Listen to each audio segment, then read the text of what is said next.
자, 말씀 주신 김에 참고인 중에 환자단체연합회 대표님 계시죠?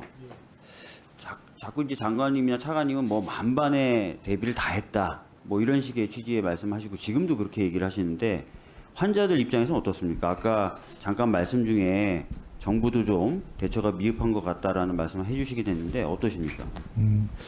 의대 정원이 그 환자에게도 되게 중요한 정책이지만 뭐 10년 뒤에 의사 인력도 중요하지만 지금 현재가 중요하거든요. 근데 지금 현재 의료공백 사태가 현재 한 4개월, 이제 5개월 때 되고 있는데 그 사이에 앞에도 말씀드렸지만 이게 이상 행국입니다. 이게 옛날 같았으면 벌써 환자들이 아마 그 길거리를 뛰쳐나가서 아마 집회도 하고 시위도 하면서 이렇게 했을 텐데 이게 지금 형국이 떠난 전공의는 아무 책임을 지지 않고 남아서 치료하고 있는 의사가 책임을 져야 되는 이런 상황이다 보니까 환자들이 목소리를 못 내고 있거든요. 근데 그 사이에 그럼 정부가 무슨 일을 했냐? 했던 게 뭐냐? 맨 처음 했던 게 의사 집단인도 피해 신고 지원센터 129 했었거든요. 근데 이게 뭐냐? 그 의료적인 게 아닙니다. 환자들이 많이 처음에 전화했다가 깜짝 놀래가지고 저희들한테 굉장히 많이 이야기했는데 이거는 피해 신고 지원센터가 아니라 피해 법률 지원센터입니다. 이 형사 고소하는 이런 것입니다.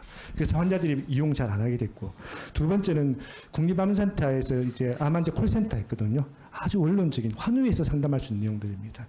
최근에 이제 그나마 보건복지부에서 좀 저희들이 이렇게도 하는구나 해서 했던 게 뭐냐면 보건복지부에서 11개 정도 환자단체가 계속 문제 제기를 하니까 그 보건복지부 환자단체 1대1 전담관을 이제 지정했습니다. 그래서 우리 이름 어떻게 붙였냐? 보건복지부 환자단체 1대1 전담관 지정제도.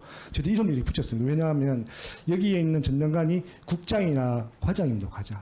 그래서 환자단체에서 환자들의 중요한 건의사항이나 하게 되면 이거 실제적으로 행정조치를 통해 가지고 해결해 줄 수 있는 위치에 있는 건데 지난 한 달 동안 정부에서 2번 보도자료를 배포를 했는데 한 달 동안 제대로 작동이 안 됐습니다.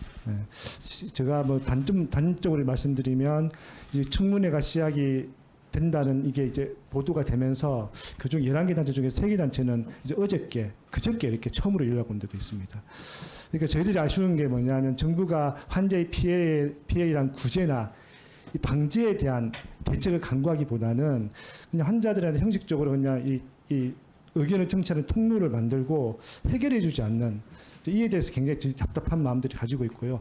그중에 특히 2개 단체가 이제 저희들이 이야기했던 게 뭐냐면 이거 개인 면허 같은 건 힘들고 적어도 고질환의 대표적인 정부가 할 수 있는 걸 요구를 했는데 2개 단체가 요구를 했는데 결국 한 단체는 연락이 안 돼서 결국 그 단체가 각종 기관에 연락해서 이제 겨우 그 정보를 얻어서 환자를 해결했고 지금 1개 단체는 이제 그 희소병 희귀질환 환자인데 한 10명에서 20명 되는 환자가 유전자 검사만 하면 그 다음 치료를 할 수 있는 건데 이걸 지금 현재 장관님 만났을 때도 차관님 만났을 때 했고 국무총리 만났을 때 했고 계속 했는데도 불구하고 아직 해결이 안 되고 있는데 아까 제가 이제 강기영 교수님 계시는데 그 정부가 전국에 11개, 12개 정도의 희귀질환 전담 거점센터를 만들었거든요.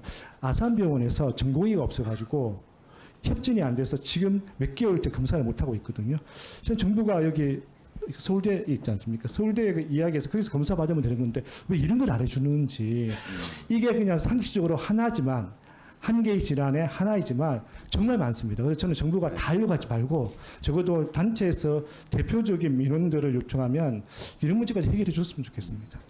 장관님, 차관님 자신만만하게 다 돼 있다, 다 된다라고 얘기하지 마시고 방금 뒤에서 환자분들 하신 얘기 좀 듣고 챙겨주세요. 네, 시정하도록 하겠습니다. 참 진짜